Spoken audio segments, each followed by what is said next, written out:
She called out across the stone-paved entrance of the Whitmore Cove Sailing and Social Club, and her voice carried the way voices do when a person wants to be heard, not just by the person they are addressing, but by every witness standing close enough to see them do the right thing. "Step away from that car." Those were her words. Loud enough to cross the courtyard, loud enough to reach the terrace where a dozen members sat behind their glasses of cold white wine, loud enough to make heads turn and conversations stop, and that particular kind of silence fall over a summer afternoon that only falls when something is about to go wrong for somebody. A tall man in a faded canvas work jacket stood beside a 1969 burgundy Jaguar E-Type. He had his keys in his hand, not closed around them, open, palm up. The way a man holds his keys when he has learned somewhere along the way that the world reads a closed fist very differently than it reads an open hand. He turned toward the voice. He took in the woman who had produced it. The pressed linen blazer, the precise, immovable hair, the expression arranged into something that looked like righteous alarm but was underneath it something older, something that had been there long before she opened her mouth. He said 4 words. "This is my car." He said them quietly. Quietly enough that the people nearest the terrace railing leaned in slightly to hear. The woman laughed. It was not a kind laugh. She turned toward the terrace, toward the rows of members in their summer whites and their pale blues holding their glasses, and she raised her voice so every single one of them could catch it. "Someone call for security. This man is attempting to steal a vehicle." Nobody moved. A 15-year-old girl sitting at the far end of the terrace rail, bored with the adult conversation she had been pulled into, looked down at what was happening in the lot below and felt something shift in her chest. The instinct her whole generation seemed to be born with told her that this was going to be something. She pulled out her phone.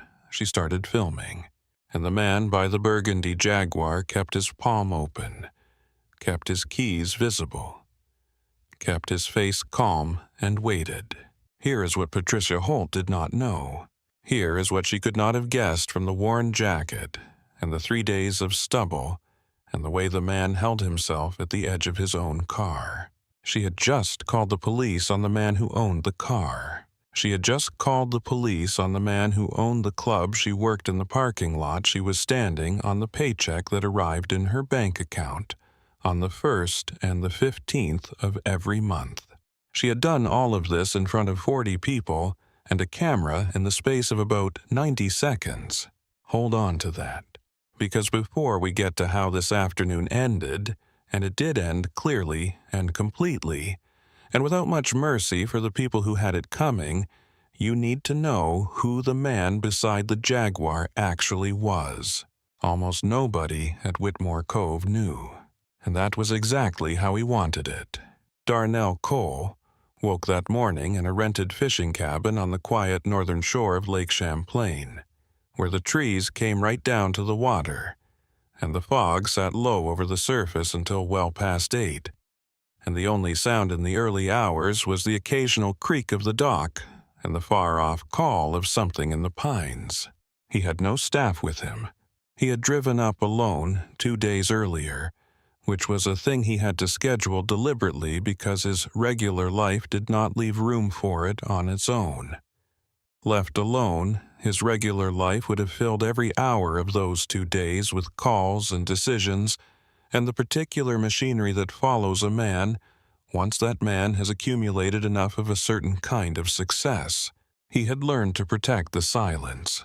He made coffee the old way, the way his mother had taught him, with a cloth filter and water he had let sit in a pitcher overnight. He carried the mug out onto the cabin's small dock and sat at the end of it with his feet over the water and watched the light come up over the lake. He did this every morning wherever he was. 3 minutes, sometimes 5. Just the light and the water and the slow way the surface changed color as the sun cleared the ridge to the east. It was the closest thing he had to a religion, this small daily act of watching something larger than himself before the day filled up with smaller things. He was 57 years old. He was worth, by the last accounting, somewhere in the range of $340 million.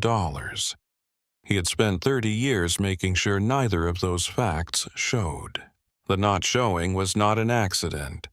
It was a discipline built the same way some men build a body or a business, through daily repetition, and a deliberate refusal to let the work slip.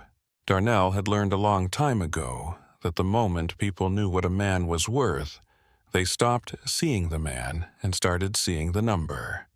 The number became the thing they responded to. The number was what got the warm handshakes, the wide smiles, the chairs pulled out, and the doors held open. And he had decided somewhere in his 40s that he would rather be underestimated than misread. So he drove old cars. Or rather, he drove one beautiful old car and otherwise took the subway when he was in a city that had a reasonable one. He wore the same 3 jackets until the elbows gave out. He gave most of the money away through channels that did not carry his name, because the giving was the part of his life he cared about most and discussed least. The Jaguar was the exception. The one indulgence he allowed himself, and even that, was not really about indulgence. When Darnell was 9 years old, he was living in his 3rd foster home and 2 years a house in West Baltimore, where the heat worked on some days and not on others, and the food was enough but not more than enough. A neighbor on that street worked at a garage 2 miles away. One Saturday afternoon, that man let Darnell sit in a customer's car while it was waiting to be picked up. A burgundy Jaguar, old even then, from the late 60s, with leather seats that smelled like something he could not name and a dashboard that caught the afternoon light like it was made of it. The man had said you can sit in there for 10 minutes, and Darnell had sat in it. And for 10 minutes, for the first time in a very long time, nobody was telling him what he lacked, or where he belonged, or where he didn't. He was just a boy sitting inside something beautiful. He bought his Jaguar at 52. He kept it for the boy who had sat in the neighbor's car for 10 minutes and been told without words that it was all right to want something. His mother had raised him on a philosophy she never called a philosophy, just called living right. She cleaned hotel rooms for 22 years. She was good at her work and never praised for it in the way the kind of work that goes unnoticed is never praised. She absorbed it. Darnell had watched the way certain guests spoke to her, the way some people address housekeeping staff, as though the act of cleaning a room somehow diminishes the person doing it. He had watched his mother receive that and give nothing back in return except courtesy. He had asked her about it once. Why she didn't say something. Why she didn't push back. She had looked at him for a long moment before she answered. She said, "Baby, I stay calm, not because they deserve my calm, because my calm is the one thing they can't use against me." He had carried that into rooms she never got to see. He had made stillness into a kind of armor and eventually over years into a kind of power. He did not raise his voice in boardrooms. He did not raise it in arguments.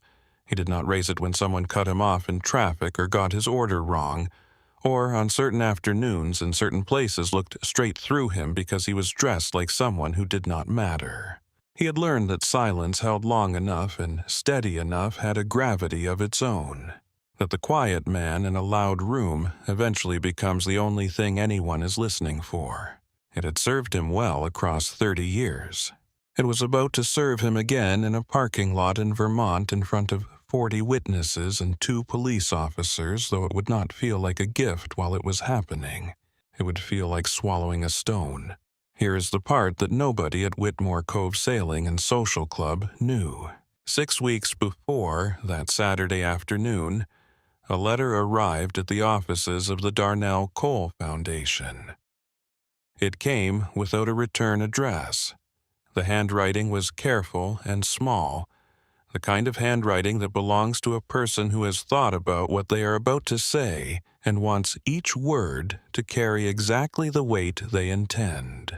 The letter said that things had changed at Whitmore Cove, that the management had begun quietly and without announcement to push out the people who had been there the longest, writing them up for small things that had never been written up before, cutting hours just below the threshold that would trigger certain protections, creating a climate where the older employees, the ones who had built the place with 30 years of early mornings and careful hands, were being made to feel like they were a problem to be managed rather than a resource to be honored. The letter did not give a name. It said only, "I am someone who has been here a long time and does not want to watch this happen." Darnell read it twice. He set it down on his desk. He sat with it for a while.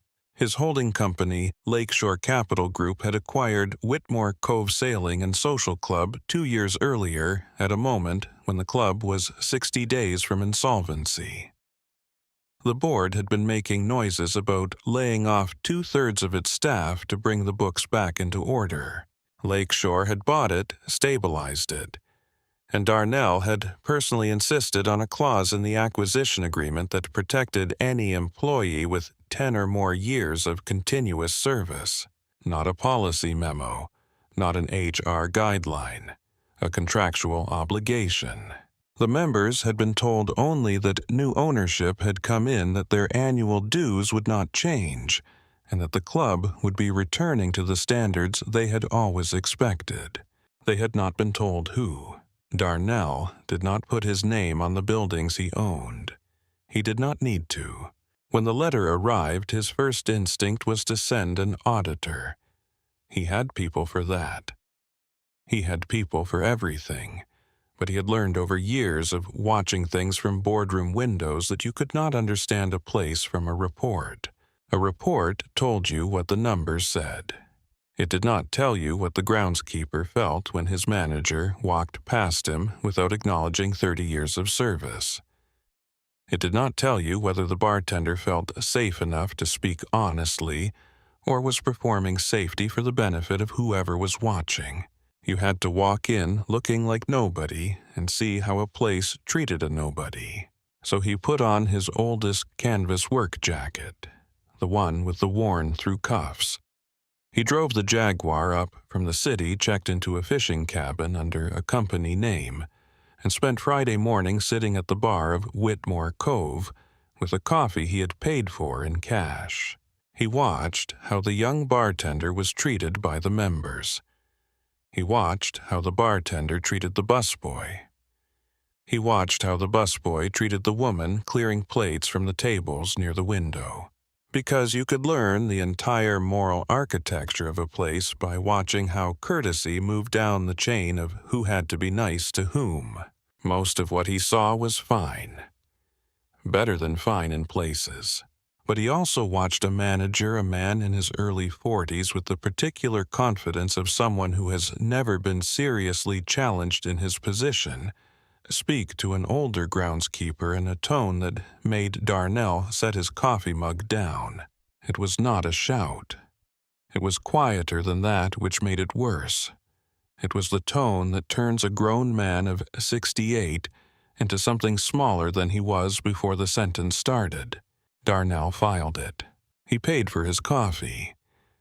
He left a large tip that the bartender would puzzle over later, wondering which member had felt that generous on a Friday morning. He walked out toward the parking lot, toward the Jaguar, toward the one beautiful thing he allowed himself, intending to drive into town, find a quiet lunch, and think about what he had seen. He never got the chance to think about it the way he planned. The thinking arrived instead in the form of a woman's voice telling him to step away from his own car. Earl Grady had been at Whitmore Cove since before most of the current members joined. 32 years. He had been hired at 36 when his back was strong, and his knee was not yet a problem. And the club was a different kind of place, smaller and quieter and less concerned with the kind of membership that comes with a waiting list. He knew every garden bed, every hedge line, every flagstone path. He knew which dock planks needed replacing before the marina crew knew it themselves. He knew the names of the members' dogs. He knew which regulars liked to be greeted by name and which ones preferred a simple nod. He had a bad knee, now the result of too many Vermont winters, and a fall from a loading dock 11 years back that had healed imperfectly. He walked on it every day without complaint because the alternative was not walking, and Earl Grady was not a man who sat still when there was work to be done. He had a 16-year-old grandson named Marcus that he was raising on his own since his daughter passed 4 years ago. Marcus was sharp in the way certain kids are sharp when hardship has forced them to pay attention to things that other kids their age are still learning to notice. He had a college counselor appointment on Friday. Earl had not missed a single one. The health insurance that covered Marcus, that covered the orthodontist and the asthma medication and the annual physical that had caught a small thing early last spring, was attached to the job at Whitmore Cove. Earl had been written up 2 months ago. The word in his file was tone. He had politely, carefully told a member's guest that she could not park her vehicle in the fire lane because that lane needed to remain clear. It was not a suggestion, it was a fire code requirement. The guest had complained. The manager had called Earl into his office and told him he needed to be mindful of how he came across to the membership, as though 32 years of how Earl came across had not been enough. As though a single instance of being correct about a fire lane could outweigh 3 decades of right away, and I will take care of that, and yes sir, and yes ma'am, and all the rest of it. Earl knew how thin the ice was under a man like him. He was trimming the hedges along the east fence on that Saturday afternoon, moving slowly down the row when the burgundy Jaguar rolled into the parking area off the main entrance. He heard it before he saw it. He had worked enough years around machines to know an engine by its voice, and that one had a particular note to it, something between a purr and a rumble that you did not hear from the cars that normally filled these spaces. He looked up, and he went very still, because Earl Grady had a face for faces, always had the kind of memory that kept a person whole in his mind long after a meeting. And he had been on the East Dock 2 years ago on a Tuesday morning in early November, when the club was half empty, when the new owner had come down to the marina to walk the facilities, just the two of them and the dock manager for about 20 minutes. They had shaken hands. The man had asked Earl how long he had worked the grounds. Earl had told him. The man had nodded and looked out at the water and said, 30 years is a long time to take care of something. You can tell when a place has been tended. It was not much, but it was something, and Earl Grady did not forget it. So when the door of the burgundy Jaguar opened and the man in the worn canvas work jacket stepped out, Earl understood in the same instant 2 things simultaneously. He knew exactly who had arrived, and he knew the man was dressed to not be known. Earl had spent his whole working life around people who wanted for one reason or another to move through a space without being seen, and he understood the courtesy of allowing that. So he did the kindest thing he could think of. He looked back down at his shears. He went back to the hedge. He let the man be nobody for as long as the world would allow it. The world allowed it for about 9 minutes. Patricia Holt had been the events director at Whitmore Cove for 11 years. She had arrived from a similar position at a smaller club in New Hampshire with excellent references and an organizational capability that the board had found immediately impressive. She decided whose membership applications moved to the next stage and whose sat in a drawer through the winter review period. She decided who received the warm welcome at the door and who received the cooler, more evaluating look.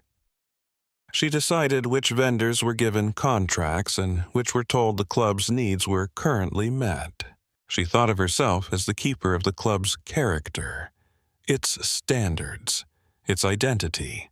She would have told you with complete sincerity that this was a form of service. That someone had to do the difficult, unglamorous work of protecting what made a place worth belonging to. That she was simply willing to do that work when others were not. And she would have believed it. That is the important part. Diane Holt was not performing villainy. She had no awareness of being a villain. She had built an entire internal architecture of justification so complete and so consistent that when she looked in the mirror she saw a diligent, principled professional doing a difficult job that required courage and discernment. The story is less useful if we rush past this because the most dangerous kind of certainty is not the kind that knows it is wrong and chooses the wrong anyway.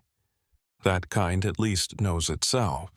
The dangerous kind is the certainty that has dressed itself up as responsibility and walks around in broad daylight unable to see the thing it is actually doing. There was a history. 14 months before this Saturday afternoon, Patricia had called security on a couple she saw entering the dining room for the club's summer gala. She had been certain they had wandered in from outside. They had been members for 4 years. They had stood in the middle of a full dining room, tables set and candles lit, and every member of a certain kind watching while a guard asked for their membership cards. They had produced the cards. They had sat back down. They had finished their meal. They had never come back. Their membership lapsed the following year, and Patricia had filed it under natural attrition members who drifted away. It happened all the time. 8 months after that, a catering vendor named Jerome Ellis had arrived to deliver supplies under a signed contract for a fall regatta event. Patricia had decided, watching him and his crew unload in the service lot, that something did not add up. She had called the general manager. The general manager had taken her concern at face value the way he generally took Patricia's concerns at face value because Patricia had been here 11 years and knew the club. Jerome Ellis had been escorted out past his own employees. He had lost not just the Whitmore Cove contract, but 2 others when word moved through the vendor network the way word does. He had never been told precisely why, only that his services were no longer required. Neither incident had ever been formally investigated. Both had been noted and filed and forgotten, because the people on the receiving end of Patricia's certainty were never the kind of people the club worried about losing. The pattern was there, sitting in the files, waiting for someone to look at it from a sufficient distance to see its shape. It would take a reporter and a video that traveled very far, very fast to dig it out. For now, it was simply the groundwater beneath everything Patricia did. The accumulated confidence of a woman who had been wrong about people many times and had never once, not in 11 years, been made to feel the weight of it. She was crossing the parking lot toward the terrace steps when she saw the man with the key fob. She saw him press the button, saw the Jaguar's lights blink in response, saw his hand move toward the door handle. And instead of the thought that arrives most naturally when a person sees a man with keys to a car, which is that the man with the keys generally owns the car, Patricia Holt's certainty supplied a different story. It arrived fully assembled. It required no evidence. It looked at the worn canvas jacket in the stubble and the deliberate ease with which this man moved, and it told her with complete authority that something was wrong here. She changed direction. She moved toward him, and she opened her mouth, and the afternoon tilted. Step away from that vehicle. Darnell turned. He had been in some version of this moment before. Not always in parking lots. Sometimes in hotel lobbies, sometimes in the first-class boarding line, sometimes in meetings where he was the only person of his kind in the room, and someone whose name badge said executive something decided to explain to him where the conference attendees were supposed to check in. He recognized the script. He felt the old weariness settle over him, the specific tiredness that comes not from the effort of this particular moment, but from the accumulated weight of every version of this moment across a lifetime of them. He kept his palm open. He kept his voice level. "This is my car," he said.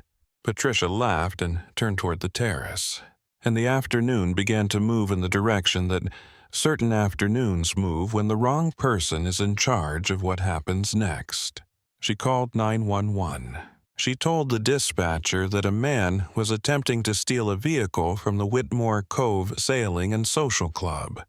She said he was behaving aggressively. She said he had refused her instructions to leave. She said she felt unsafe. None of this was true. Darnell had not moved from beside the car. He had said in total perhaps a dozen words, all of them quiet. He had not raised his voice. He had not stepped toward her. His hands had remained exactly where they were, keys visible palm up, giving her nothing she could turn into a weapon. But in the story Patricia was telling, and she had by now begun to fully believe the story, a man who looked like that, standing beside a car like that, who had declined to simply walk away when instructed, was a crime already in progress. She hung up.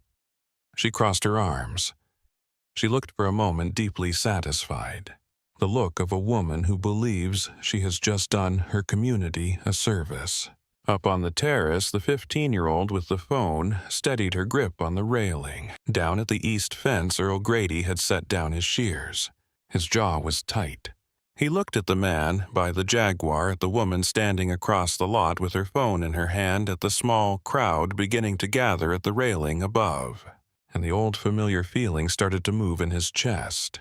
The feeling of watching something wrong begin to unfold, and knowing before the first word of the argument about whether to act exactly what acting would cost him.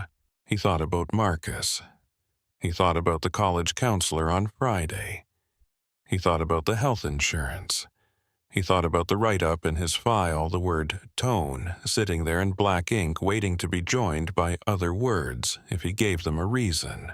He put his hand back on his shears. He stood there. 2 patrol cars came through the club entrance about 8 minutes later. No sirens. Light bars going blue and white, strobing across the pale cedar and white clapboard of the clubhouse facade. The sound of tires on the gravel driveway made every head on the terrace turn at once. People set down their glasses. The afternoon had found its theater. The first officer out of the lead car was a man named Craig Morrow. He was 44, built thick through the chest and shoulders with a short haircut that had gone gray at the temples and the particular deliberate walk of a man who has decided what he is dealing with before he has finished getting out of the vehicle. His hand rested near his belt. Not on the weapon. Close to it. Close enough to be a sentence without words. He walked straight past Patricia Holt, straight past the valet stand, straight to Darnell, because in the story, Officer Morrow had already assembled in his head during the drive over there was only one person in this parking lot who required his immediate attention. The second officer moved more slowly. Her name was Simone Decker. She was 34, 6 years on the job, and she did the thing that good officers learn to do early and bad officers never learn to do at all. She looked at the whole scene before she moved into it. She saw the man by the car, hands visible, shoulders loose. No tension anywhere in his posture, no aggression in his face. She saw the woman in the blazer already repositioning herself to intercept the incoming officers already moving with the eager, purposeful step of someone who believed she was about to become part of the investigation. Decker filed it. She did not say anything yet. "Sir, step away from the vehicle," Morrow said. Darnell took one step back from the Jaguar. His hands remained at his sides, the keys still visible in his palm. "Can I ask what this is about, officer?" "We received a report of a vehicle theft. This your car?" "It is." The registration is in the glove compartment. My license is in my jacket pocket. I am happy to show you both. Do it slowly.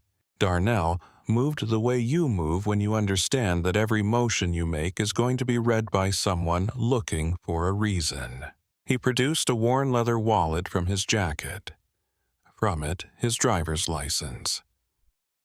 Then, leaning carefully into the car with the door open, he retrieved the registration from the glove box. He handed both over. Both matched. Darnell Cole.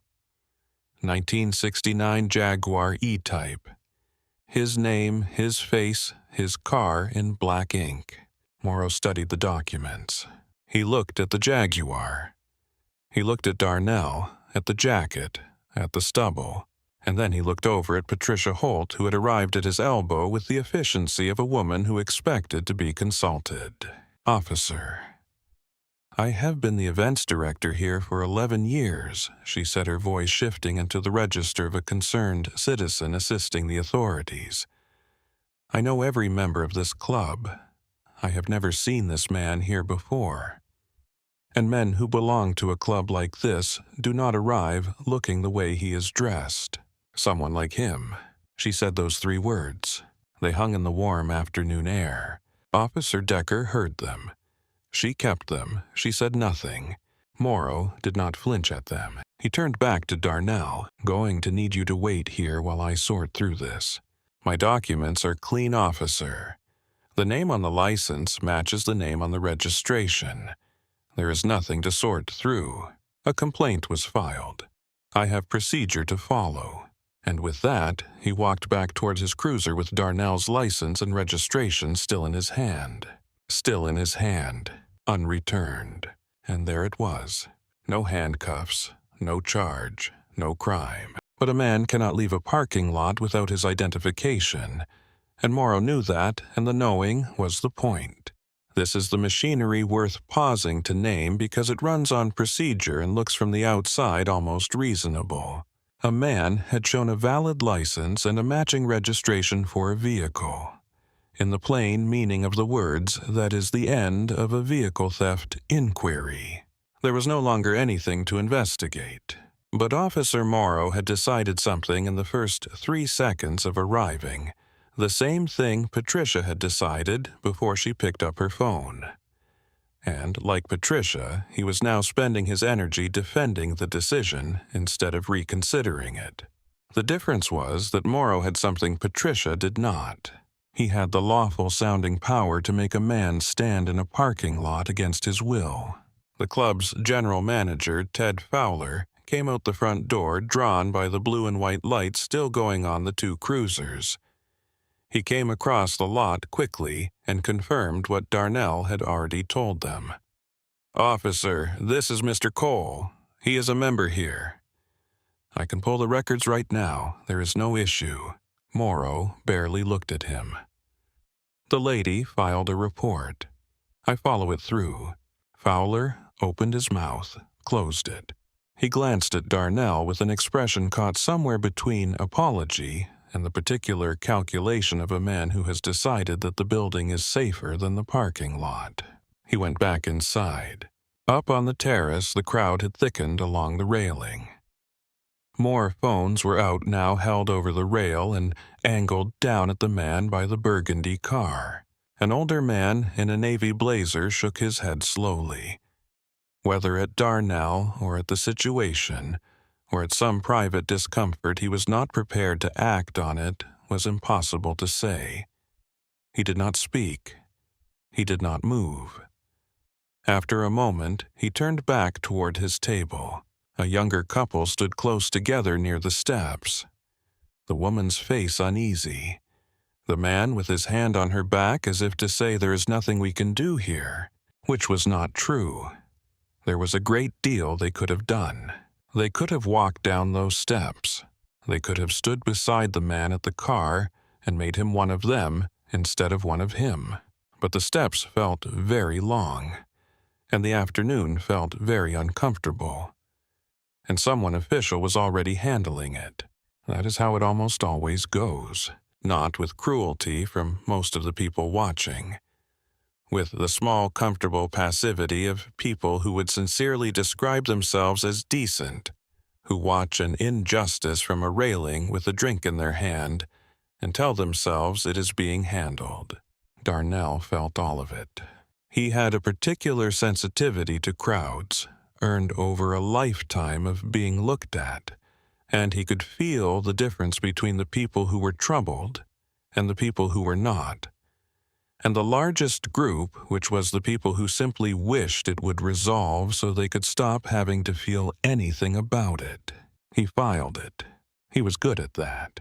Memory, he had learned somewhere along the way, is a kind of evidence, and he stood in the center of it and quietly cataloged the afternoon.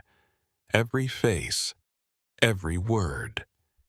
The exact things Patricia had said, and the exact language Morrow had used on his radio. Not out of vengeance, out of the deep, patient certainty of a man who knew that the truth would eventually need witnesses, and had decided to be one of them. Patricia drifted back to the officer's position a few minutes later. She had not finished. She told Morrow, in the helpful voice of a concerned community member assisting a professional, that before the man had gone to the car, she had observed him moving between the other vehicles in the row, looking into the windows. Casing the lot, she said. She told him that when she first approached, the man had become aggressive. That he had told her she would regret involving herself. He had said no such thing. He had said, "This is my car, and I am not going to walk away from my own car." But Patricia said her version with the unshakable confidence of a woman who had not been seriously challenged in 11 years of doing exactly this. And Morrow wrote it down. He did not ask for a witness. He did not ask Decker what she had observed. He did not look at the security camera mounted on a post 35 feet away, aimed directly down the row where the Jaguar was parked. Darnell watched him write it down. His pulse climbed not from fear, but from the slow-burning recognition of watching a lie become a line in a formal report, because the person delivering it looked the part, and the person it was told about did not. His free hand closed once briefly into a fist, then opened. He breathed in for 4 counts, out for 4. He kept the keys visible in his palm. He did not raise his voice, because he understood the way Earl understood the way his mother had understood before either of them, the way a great many people understand it, in a way that most people never have to learn, that his anger, however completely earned, would be the first thing entered into evidence against him. So he stood still, and he reached into his jacket, and he took out his phone, and he made a call. The phone rang twice. "Ray."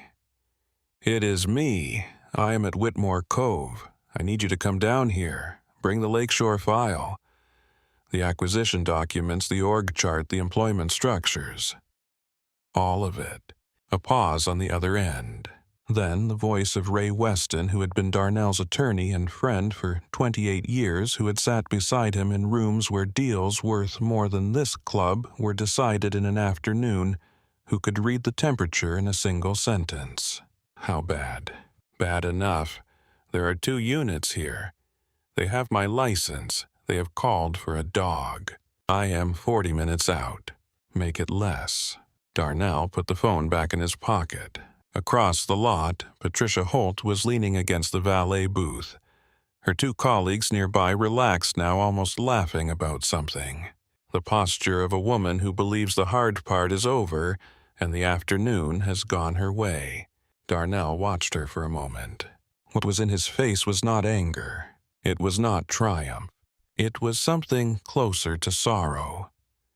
The particular sorrow of a man who can see clearly and completely exactly how much the next hour is going to cost someone who does not yet know she is losing. Earl Grady set down his shears. He wiped his hand slowly on his work pants. He stood at the bottom of the east slope and looked up at the parking area, at the man by the burgundy car, at the officers, at Patricia, in her pressed blazer, at the crowd along the terrace railing with their phones. He ran the arithmetic. He had always done the arithmetic. It was how a careful man stayed careful. If he walked up there and spoke, one of two things would happen. Either it would help, or it would not. And Earl Grady had been alive long enough and had lived the particular kind of life he had lived long enough to know which way that particular bet usually landed for a man in his position. He thought about Marcus. He thought about the college counselor on Friday.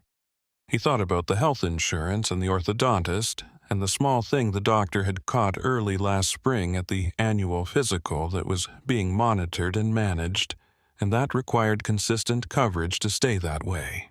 He thought about the write-up, the word tone sitting in his file. He thought about 32 years of careful and the moment of careful that had gone wrong simply because he had been correct about a fire lane.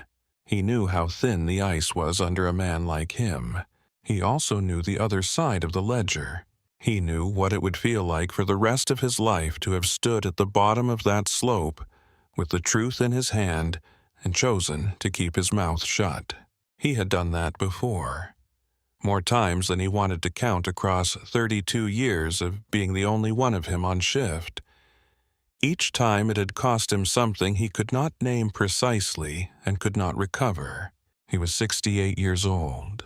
He did not have an unlimited number of these moments left, and he had decided somewhere around the 4th or 5th step up that slope on his bad knee, moving slowly, feeling every year of it that he was not going to spend one of the remaining ones being careful. He did not go tomorrow. He had lived long enough to know better than to bring a contradiction to the angry man. He went to Decker. She was standing apart from her partner, watching the scene with the quiet attention of someone who has been doing the same calculation Earl was doing, just from a different side of it. He held out his phone. On it was the club's internal staff directory open to his own entry.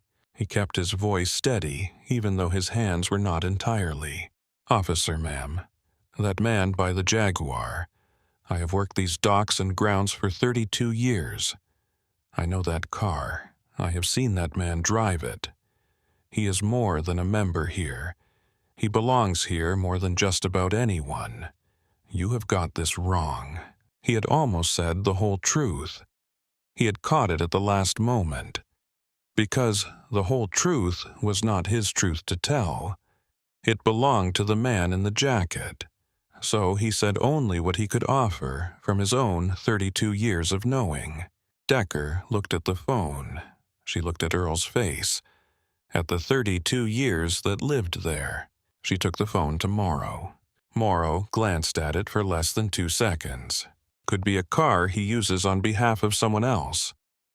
Doesn't prove ownership. We wait for the dog unit.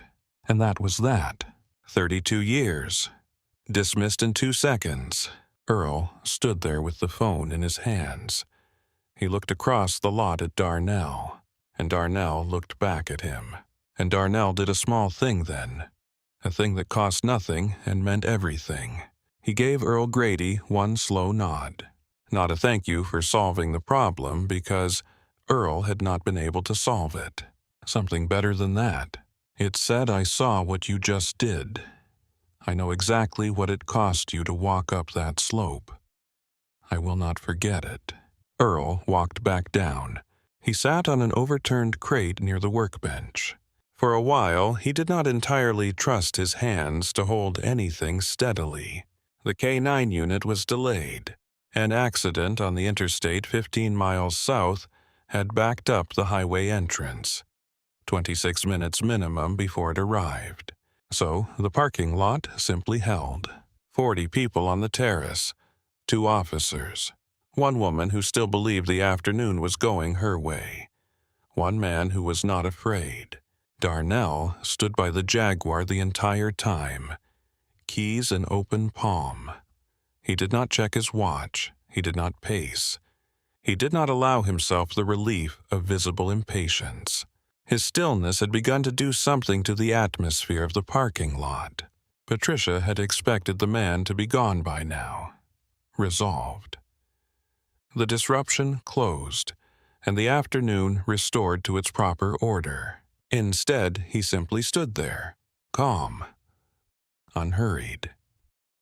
With the patience of a man who had already seen the end of the afternoon and was being polite enough to let everyone else catch up to it, that patience was starting to frighten her in a way she could not have explained, because it did not belong to the situation she had described to the dispatcher. Guilty men did not wait like that.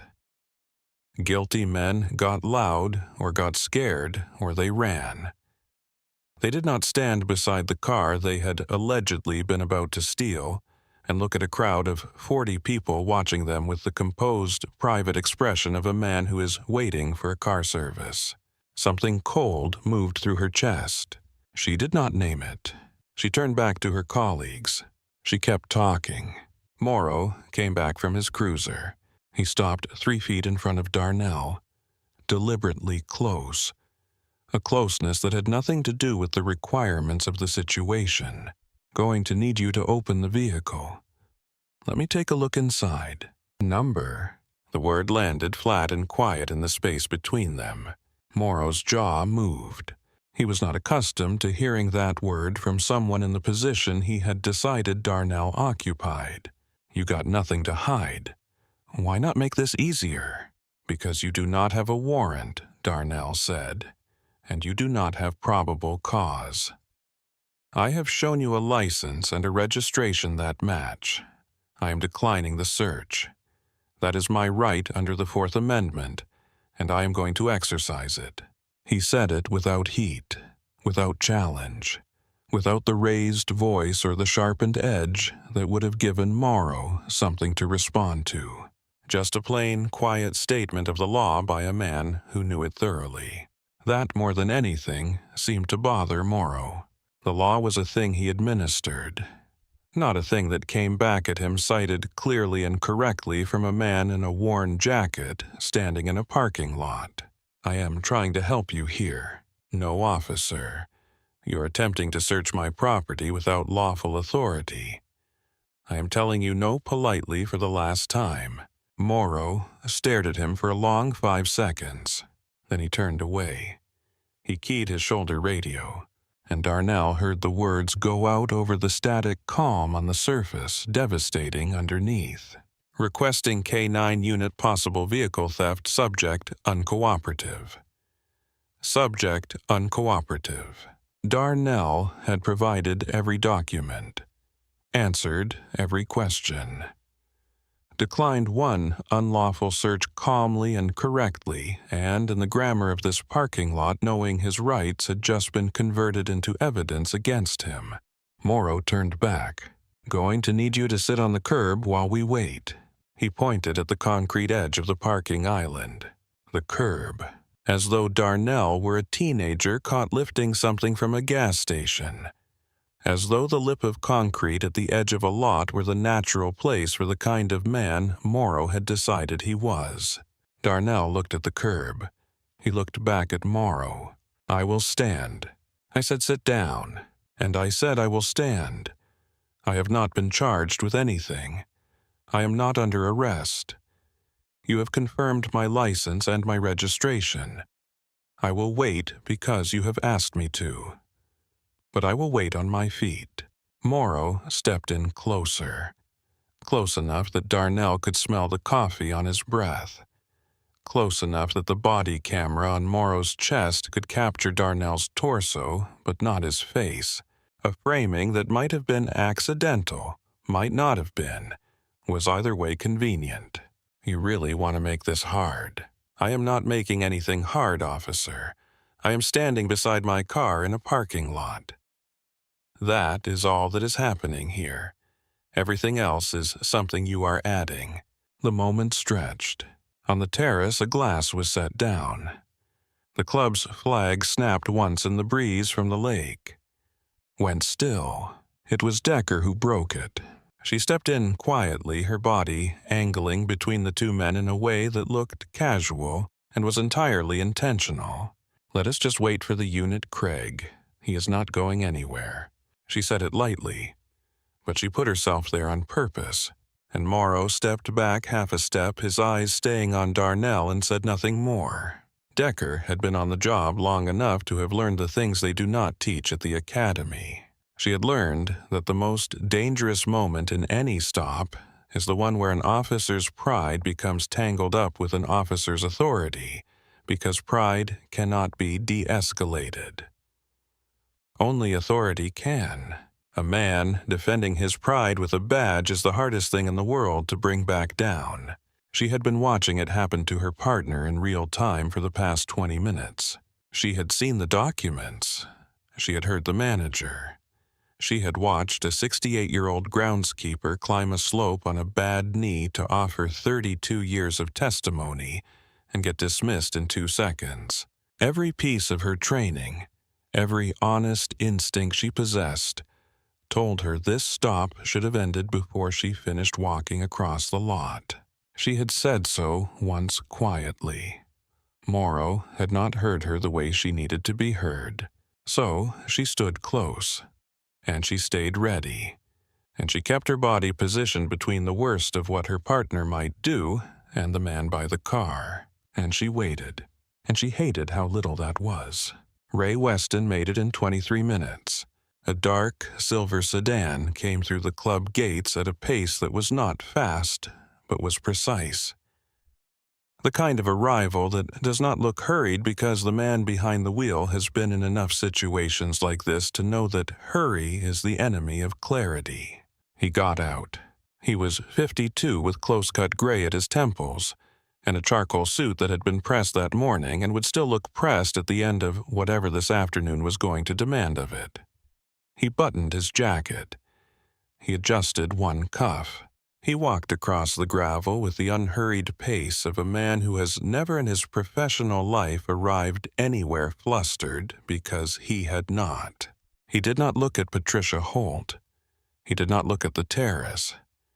He looked at the 2 cruisers and the man beside the burgundy Jaguar, and he walked directly to Officer Morrow.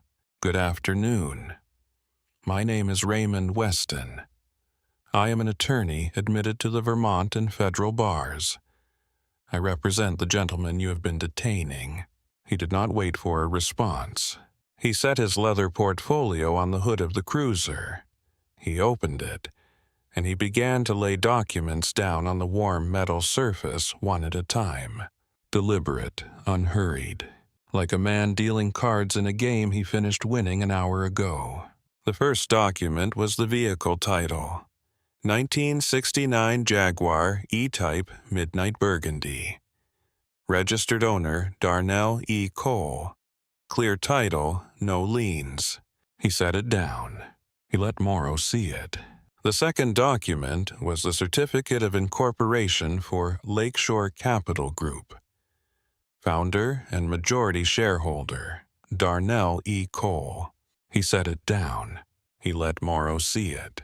The third document was the acquisition agreement, dated 26 months prior, by which Lakeshore Capital Group had purchased the Whitmore Cove Sailing and Social Club and its parent hospitality company out of insolvency proceedings. He set it down. He let Morrow see it. The fourth document was the organizational chart of the parent hospitality company. Ray's finger moved down one column. It stopped at a name. It rested there. Diane Patricia Holt, Events Director, Whitmore Cove Sailing and Social Club. Employee of a company wholly and exclusively owned by Lakeshore Capital Group. Ray straightened. He raised his voice for the first time. He pitched it deliberately so it would carry across the lot up to the terrace railing and to every phone that was aimed down at the scene below. "Let me make this very clear, officer. My client is not stealing anything from this club. My client owns this club. He owns the car. He owns the lot you are standing on. He owns the ground beneath the terrace those people are standing on. And the woman who called the police on him." He turned and looked directly at Patricia Holt for the first time. "She works for him." The silence that followed was not the awkward kind. It was not the silence of embarrassment or of 2 people who have said something impolite in company. It was the silence that arrives when 40 people understand simultaneously that they have just watched something they will not be able to unwatch, that what they witnessed was not a misunderstanding, that it will not smooth over, that the ground has shifted under everyone who is standing on it, and there is no putting the ground back the way it was. Patricia Holt's face did not drain slowly. It went all at once. The color simply gone like a plug pulled somewhere behind her eyes. Her mouth opened. Nothing came out. She stood there in the warm Vermont afternoon, while the arithmetic ran behind her face, the arithmetic she had refused to perform an hour ago when it might have saved her. The man in the canvas jacket owned the company. The company employed her. She had called the police on him. She had described him as aggressive and threatening in front of 40 members and into a recording on a teenager's phone that was she dimly and newly understood already on its way to places she could not control. And then because some people cannot stop defending the verdict even as the verdict collapses directly on top of them, she tried. Her voice had lost all its earlier authority. It came out thin. I did not know. How could I have known? He was not dressed in a way that anyone would have. I was protecting the club. That is my job. I was doing what I have always done. She took a step toward Darnell. Her hands came up, palms open, the gesture of a person reaching for a railing that is no longer there. Mr. Cole, if I had known who you were, this is simply a terrible misunderstanding. If you would allow me to explain. I was only ever thinking of the club's safety, and there it was. The whole of it, in 3 short attempts. Not I am sorry for what I did to you. Not I was wrong about a man based on how he looked. But how could I have known? As though the wrong were located in her not knowing, rather than in the certainty she had constructed on top of not knowing. As though knowing who he was would have changed the rightness or wrongness of what she had done. She was even now, even as the ground gave way completely beneath her feet, the protagonist of her own version of events. A diligent woman undone by a misunderstanding beyond her control. Darnell watched her perform it. He understood that she believed every word, and that understanding more than anything she had said in the parking lot an hour ago was the thing that told him this could not be repaired. He raised one hand, palm flat. He had not raised his voice once across the entire afternoon. He did not raise it now. You did not know who I was. That is true, but that is not the part that matters, Ms. Holt. You did not call the police because of who I am. You called them because of who you decided I was before I had said a single word to you. And if I had been who you decided I was, a man with an old jacket and no lawyer and no name on anything, everything you did this afternoon would have worked. That is the part worth sitting with. Not that you got it wrong about me, that you would have gotten it right about getting away with it on someone else. He let his hand fall. We will be in touch, he said. 3 quiet words. And everyone in the lot understood that being in touch with the man who owned the company you worked for, after what had just happened, was not something Patricia Holt was going to enjoy. Officer Decker did not wait to see what her partner would do next.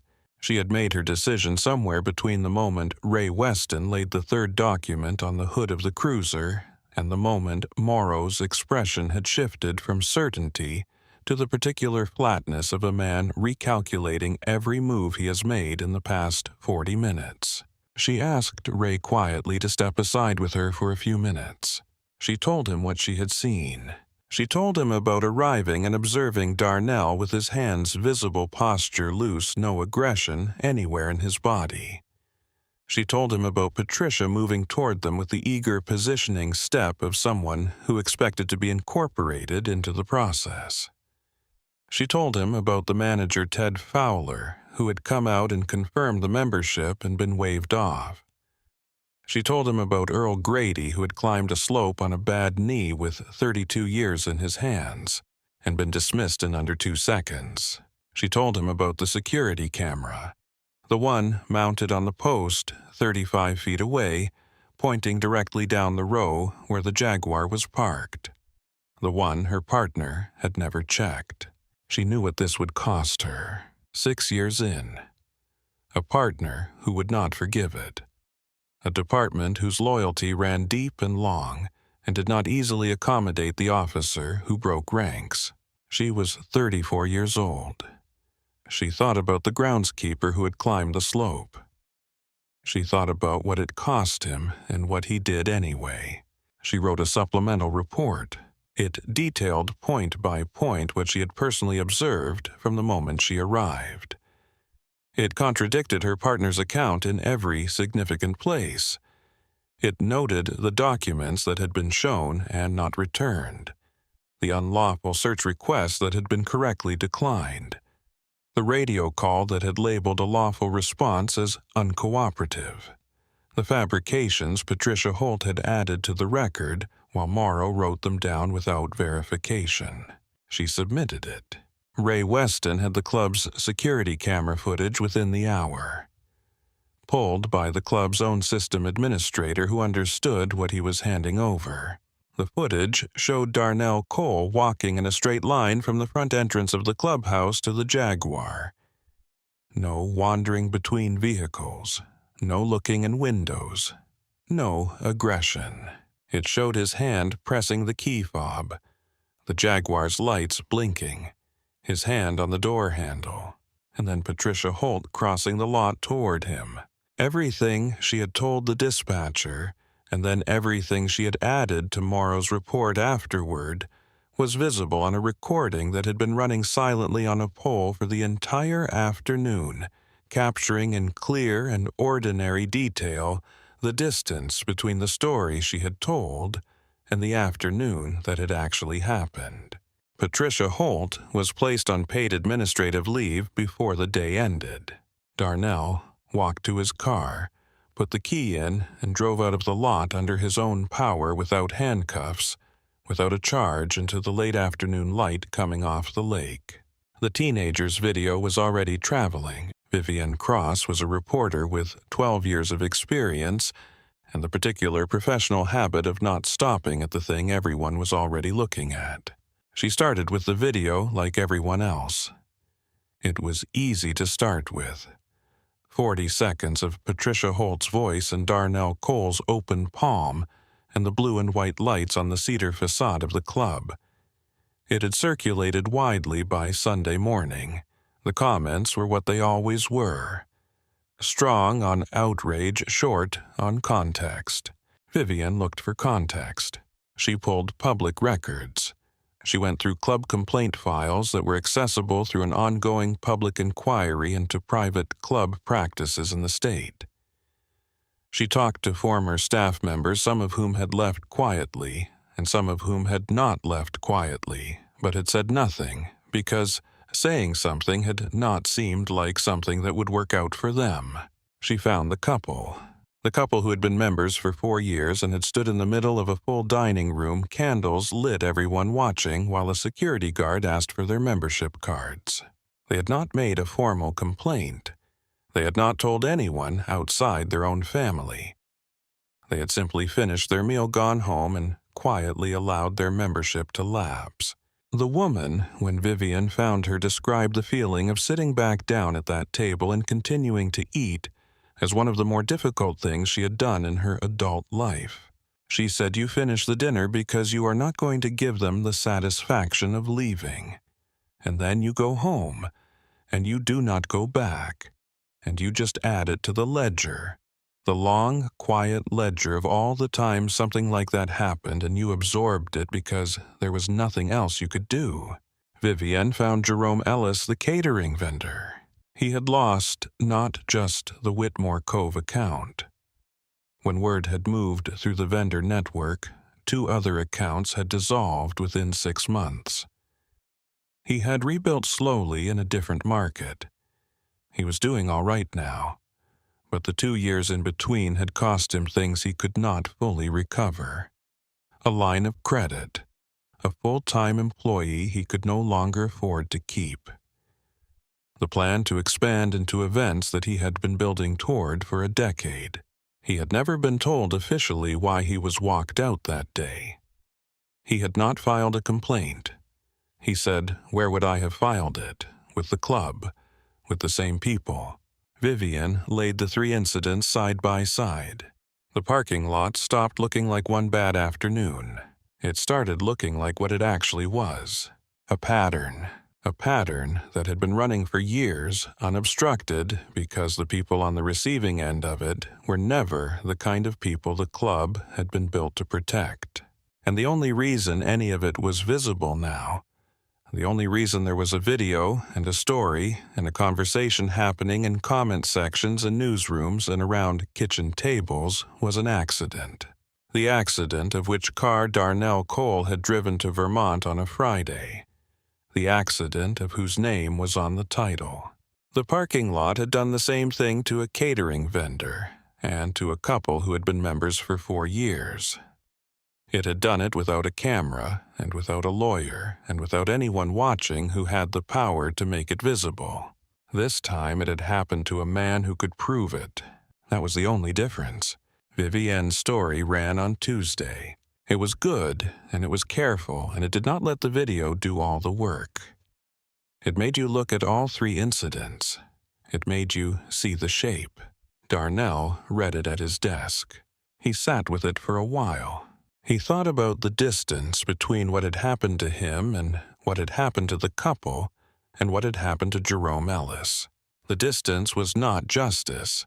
The distance was the Jaguar. The distance was Ray Weston. The distance was the name on the acquisition documents. He thought about Earl Grady on his bad knee climbing the slope. He thought about how many Earls there were in how many places who climbed the slope and were dismissed in 2 seconds and walked back down and had nothing waiting for them at the bottom but the ice they already knew was thin. He sat with it for a long time, and then he got to work. Patricia Holt was terminated for cause. The HR review that followed the administrative leave turned up 2 prior complaints that had been filed, reviewed by Patricia's direct supervisor, and buried. Both involved the same pattern. Both had been set aside at the time because Patricia's certainty had sounded in the moment exactly like diligence. The civil lawsuit named her personally and the parent company jointly. The legal team representing the couple and Jerome Ellis worked through the fall. The couple reached a settlement that included a formal written acknowledgement from the club's board of what had been done to them. Not a form apology, a specific one naming what happened. Jerome Ellis received a settlement and a direct contract offer from a lakeshore-managed property that he was not obligated to accept, and chose to accept anyway. He said, "It is not about the money at this point. It is about somebody saying out loud what actually happened." Officer Morrow was cleared of criminal charges. The review determined that his actions while demonstrating significant bias in their pattern did not rise individually to the criminal threshold. He received 30 days without pay. He was transferred to an administrative role. Decker's supplemental report and the security camera footage it had directed attention toward became the central documents in the State Attorney General's Fourth Amendment complaint. The AG's office noted that the chain of events from Patricia's fabricated additions to Morrow's radio call labeling a lawful response as uncooperative represented a textbook illustration of how a bias-driven stop gets laundered through procedural language into something that looks from the outside almost reasonable. Morrow kept his job. The supplemental report followed him. Officer Decker received a formal commendation from the Attorney General's office for her documentation of the incident and her willingness to submit a truthful account that contradicted her senior partner. The department's response was cool. The commendation went into her file. So did the knowledge that she had broken ranks. She carried it. She did not regret it. Ted Fowler, the general manager who had come out of the clubhouse and retreated back into it, was terminated without a public statement. Darnell did not pursue him legally, but the moment of Fowler's choice, the moment he had looked at the lot and looked at the building and chosen the comfort of the building, was written into the new management training materials for every lakeshore managed property, not as a cautionary tale with Fowler's name on it, as a question put directly to new managers. The question was when the wrong thing is happening in front of you and you have the standing to intervene, and the cost of intervening is discomfort. What do you do? The expected answer was not written down. The question was left open, because the point of it was to make the manager sit in the silence of the open question until they understood that they already knew the answer, and the only issue was whether they were going to choose it. Earl Grady was named head of grounds operations. It was a new position. It came with a salary increase that was not token. It came with a direct reporting line to senior management that bypassed the layer where the tone write-up had come from, and the protections for employees with 10 or more years of continuous service were moved out of the policy memo and written into the club's bylaws, not guidelines, not best practices, not something a new manager could quietly set aside during a reorganization, a binding provision. Darnell had the club's attorney read it 3 times before it was filed. He sat in the attorney's office and listened to each reading. He wanted to be certain it said what it needed to say in a place where it could not be ignored by people who did not want to acknowledge it. Marcus kept his appointment with the college counselor on Friday. Earl did not miss it. It went well. A few months on an early Saturday morning in late autumn, before any member had arrived, before the kitchen crew had started on the brunch service, before the parking lot held anything besides the burgundy Jaguar in an unmarked spot. The lake was doing the thing it does in the early light, turning slowly from the dark pewter of before dawn to silver, to that hard clear blue that arrives when the sun finally clears the eastern ridge and the whole surface of the water catches it at once. Darnell was sitting on a bench above the dock, with a paper cup of gas station coffee, watching it happen. He watched it every morning he could manage to. 3 minutes, sometimes 5. The same thing he had done at the fishing cabin, the same thing he did in hotel rooms and airports and on the small balcony of his apartment when the weather allowed for it. Something larger than himself.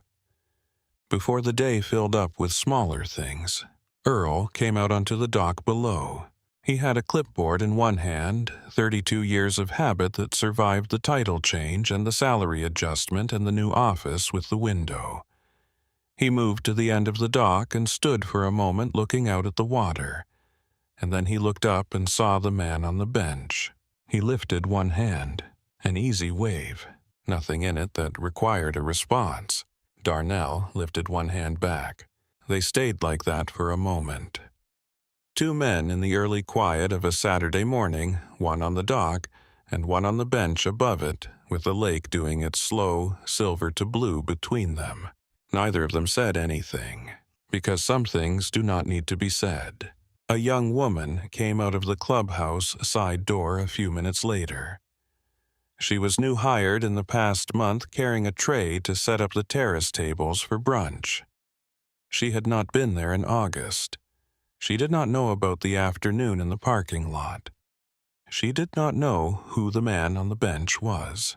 She saw only a person sitting alone with a gas station coffee cup looking at the lake like it was doing something worth watching.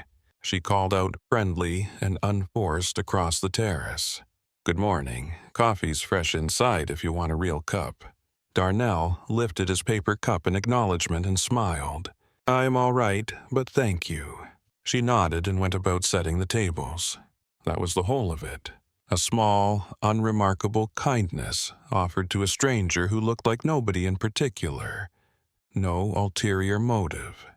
No performance.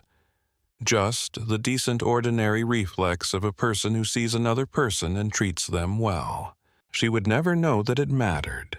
She would never know that a man had driven up from the city and put on his oldest jacket and stood through an afternoon in a parking lot he would rather forget at the end of a chain of events he had not planned, for all to find out whether a place could do exactly the small thing she just did without thinking about it, whether a stranger who looked like nobody would be treated as though they were somebody. This one on this morning with this young woman who did not know and did not care who he was kind. It was a small thing. It was the only thing he had ever actually wanted from any of it. He finished his coffee. He watched the light finish coming up off the lake. Slate to silver. Silver to that hard, clean blue. The way he had watched it every morning of his life that he could manage to. Then he walked to the Jaguar, put the key in the door, and drove home slowly like a man with nowhere particular he needed to be. There's a detail that stays with me from that afternoon in the parking lot. Not the documents on the hood of the cruiser. Not the look on Patricia Holt's face when the ground shifted. Not even the words Darnell said to her at the end. The keys. He held them in an open palm the entire time.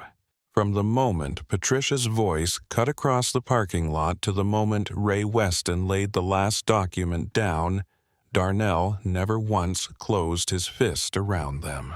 He held them where they could be seen.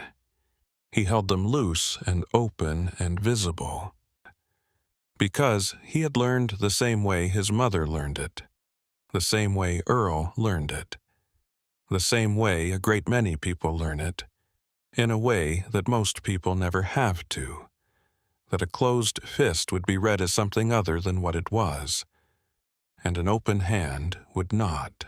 He stood in a parking lot he owned beside a car that was his, and held his own keys in an open palm so the people with the power to hurt him would have nothing to point to. That is the detail I cannot put down.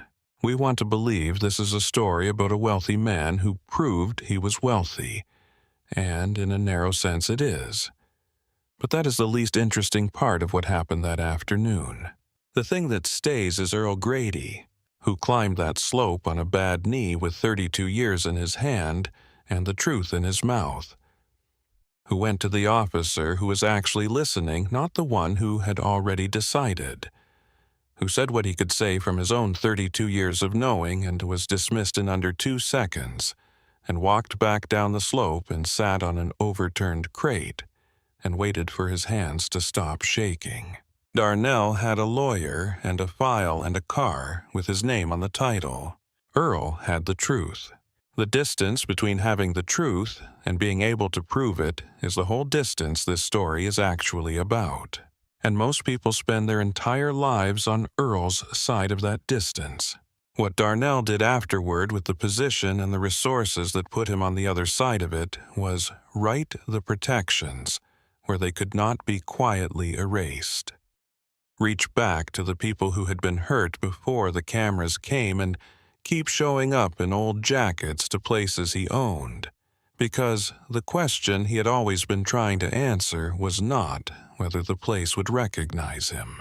It was whether the place would be decent to a stranger who looked like nobody, and whether if it was not someone in it, would climb the slope anyway.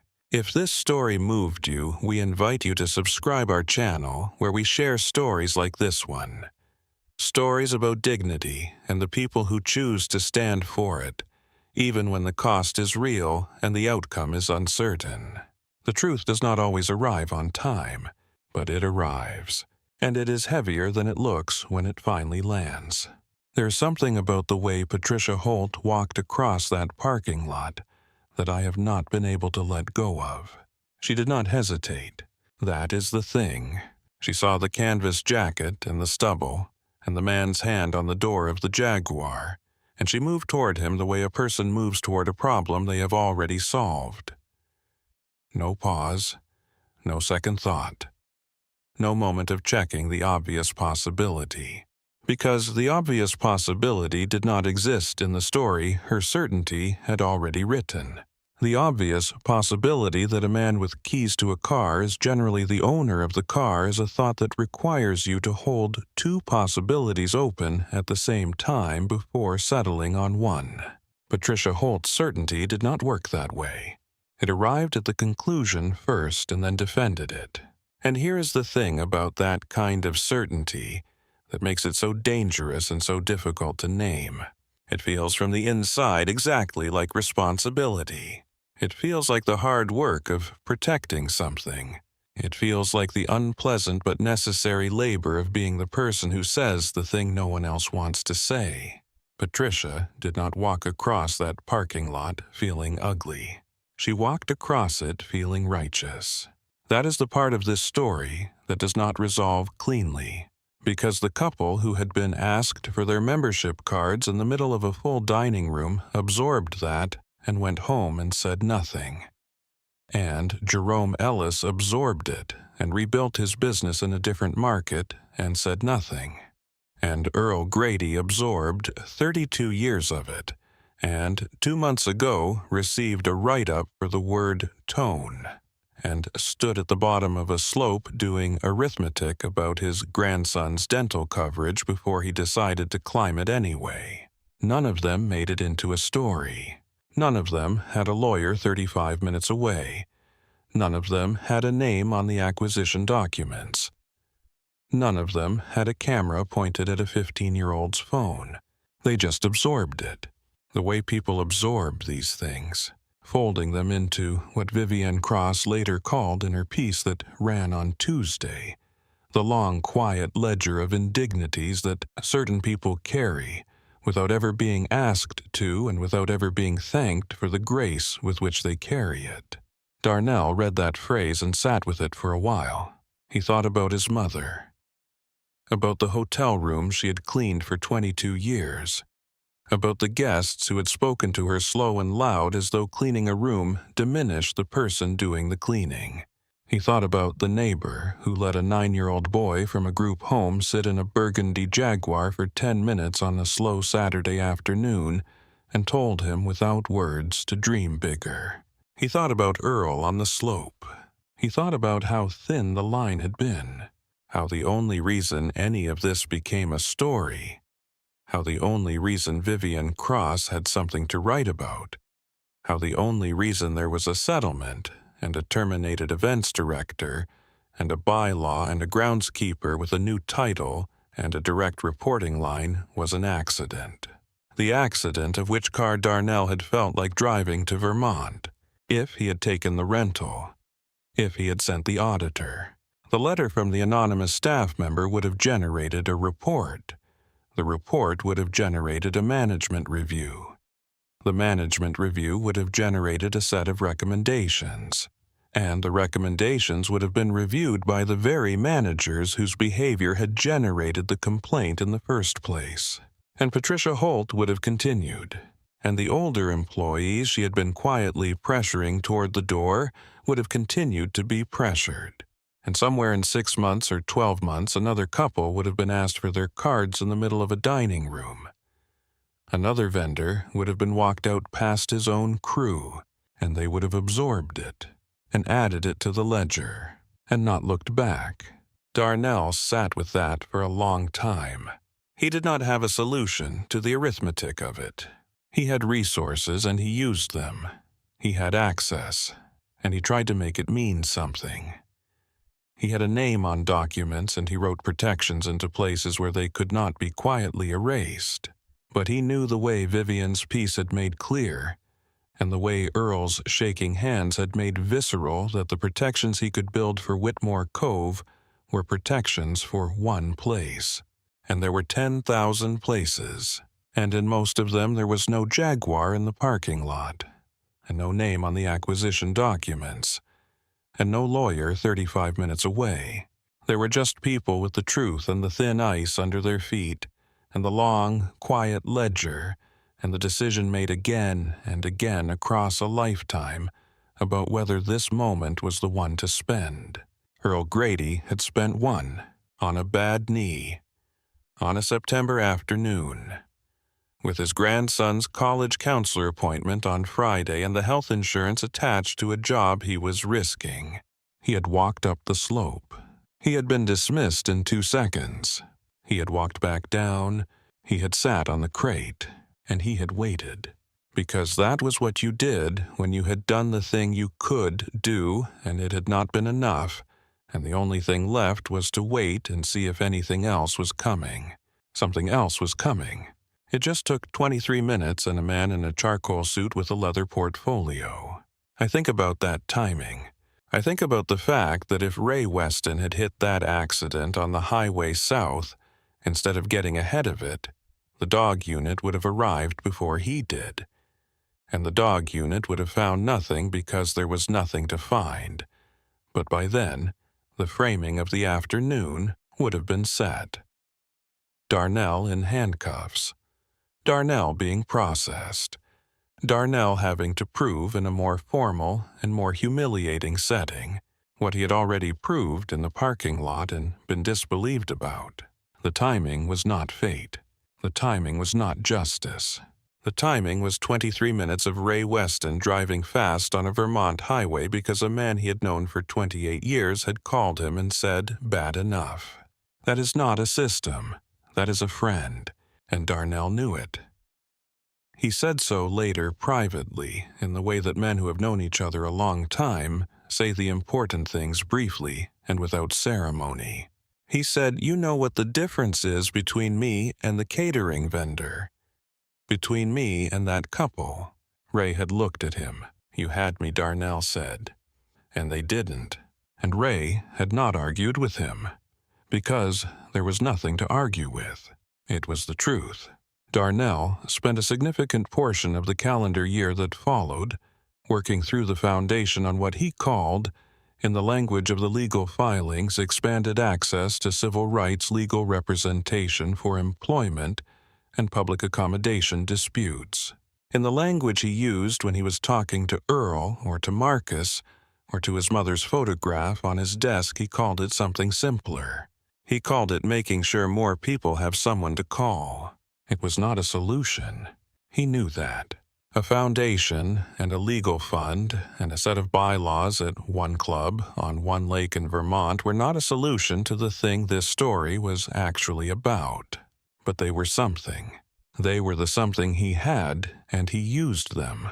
And on early mornings, when the lake was doing its slow turn from slate to silver, to that hard, clear blue, and Marcus was at school, and Earl was on the dock with his clipboard, and 32 years of habit, and the burgundy Jaguar sat in the lot in no particular spot.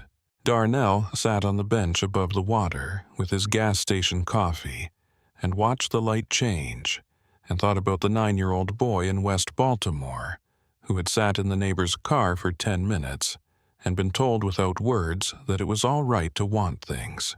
He thought about what that boy had been given.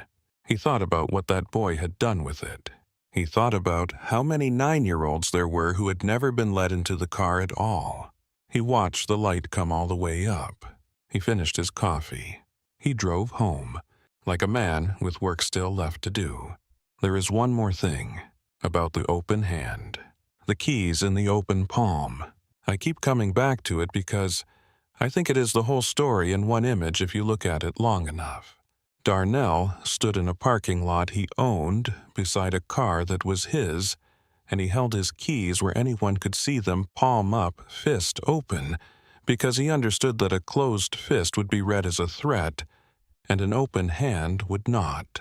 He had learned that the way his mother had learned it. The way Earl had learned it. The way a great many people learn things that cost other people their lives before the lesson gets passed down. He stood there and held the keys in his open hand and waited for the men with the power to hurt him to run out of reasons to do it. And they did. And the documents arrived. And the ground shifted. And the story we are telling now is the one that happened. But there is another story. The one where Ray Weston hit the accident on the highway. The one where the dog unit arrived first. The one where no one filmed from the terrace railing. The one where there were no acquisition documents to produce because the man in the canvas jacket was not the kind of man whose name appears on acquisition documents.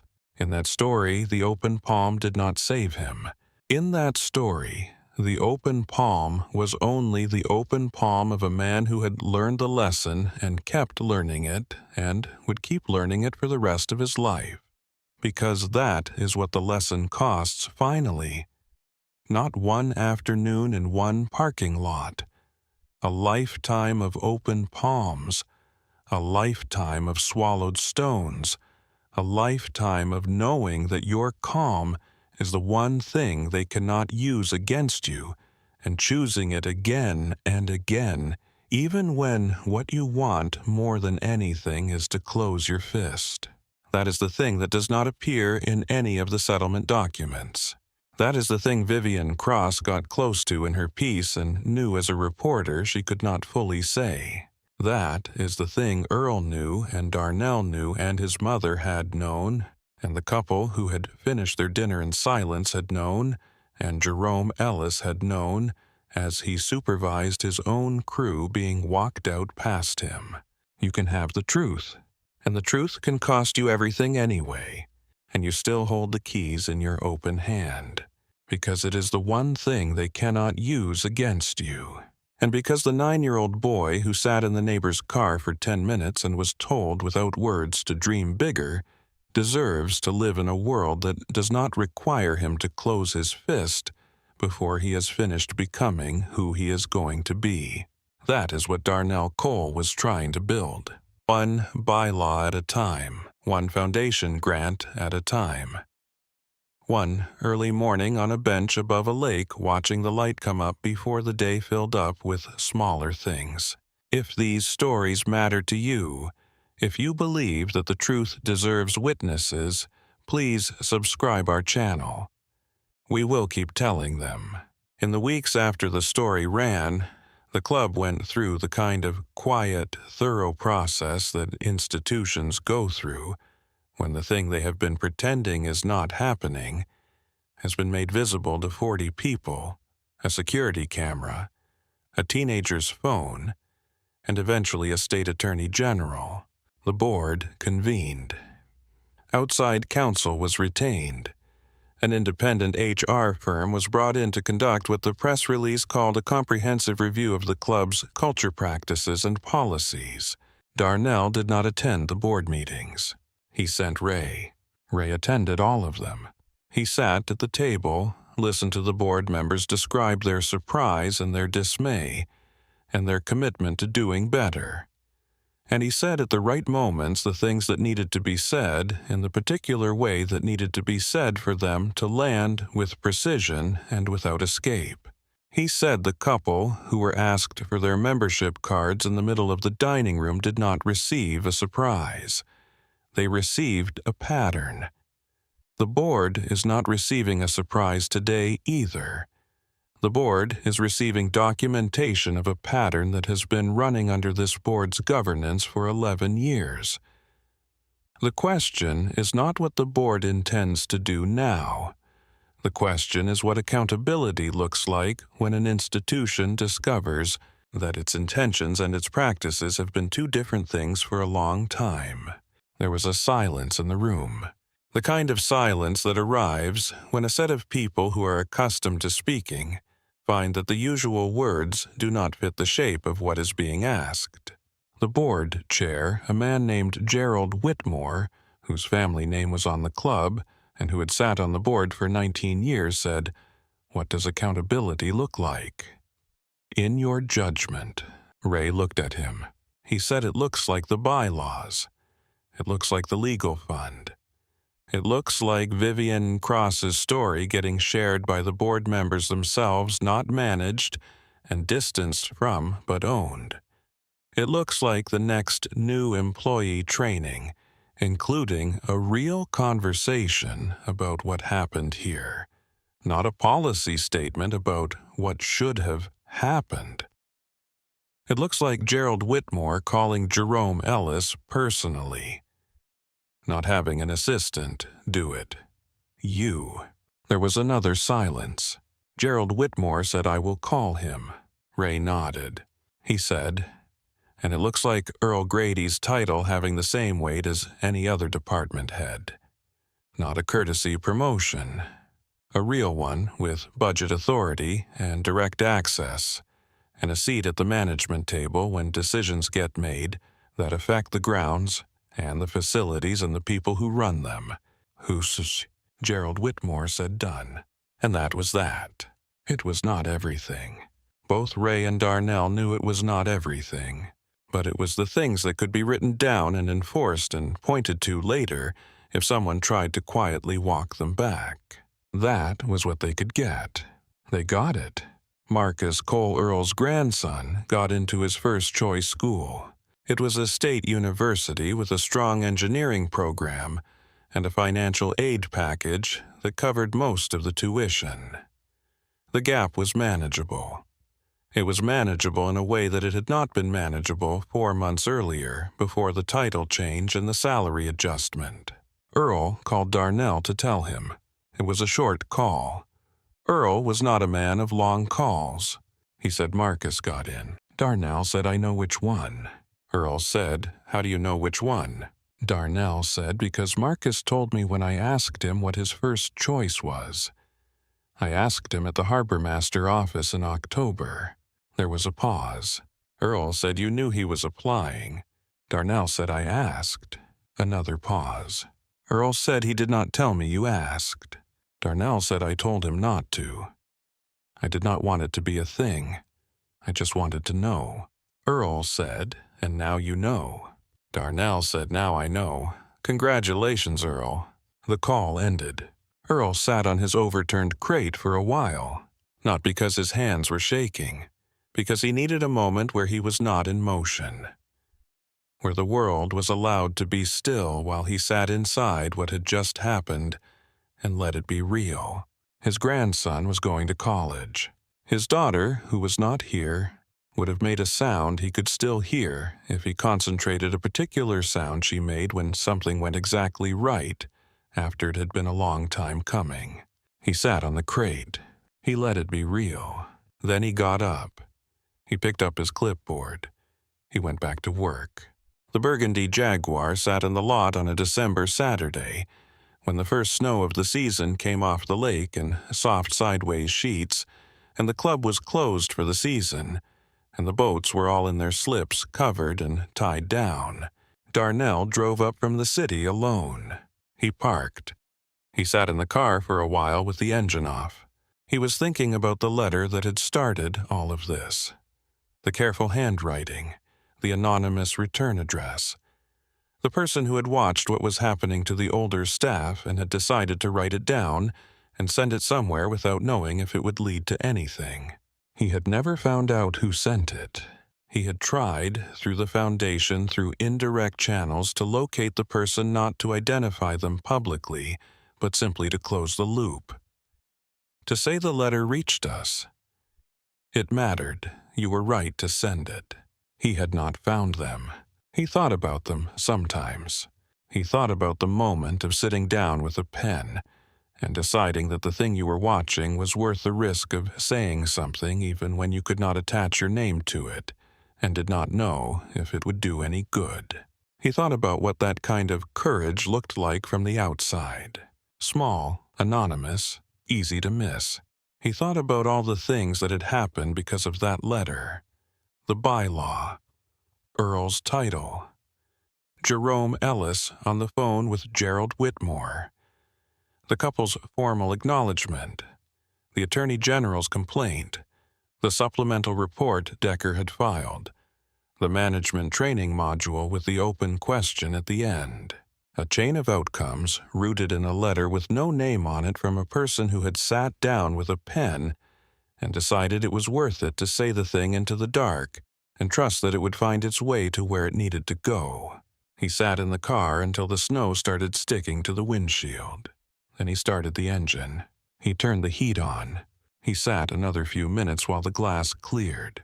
Then he drove home, slowly, like a man thinking about something he had not yet finished understanding.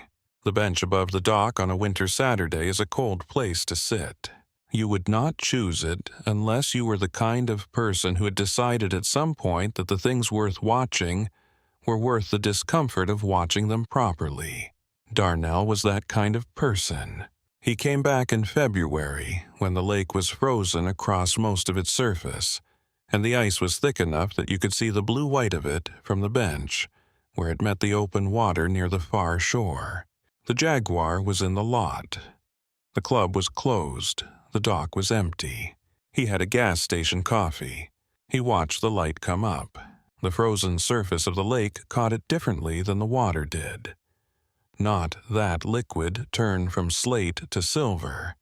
Something harder, more abrupt.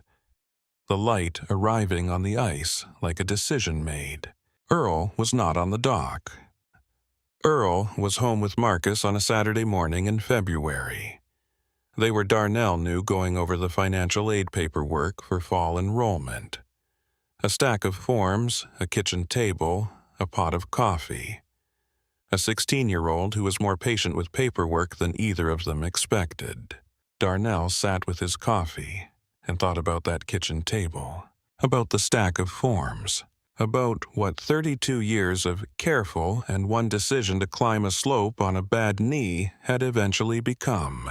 He watched the light do the thing it did on the ice in February. He drank his coffee. He did not rush it. He had learned a long time ago that the small daily act of watching something larger than yourself before the day filled up with smaller things was not a luxury. It was how you stayed the kind of person who could be trusted with the things that mattered. He finished the coffee. He set the cup down on the bench beside him. He sat for one more minute. Just the ice and the light and the quiet shore of a lake in winter, and a man who had come a long way from a group home in West Baltimore to sit on a bench above a dock he owned, and think about a letter with no name on it that had changed everything. Then he stood up. He walked to the Jaguar. He put the key in the door. He got in. He drove home.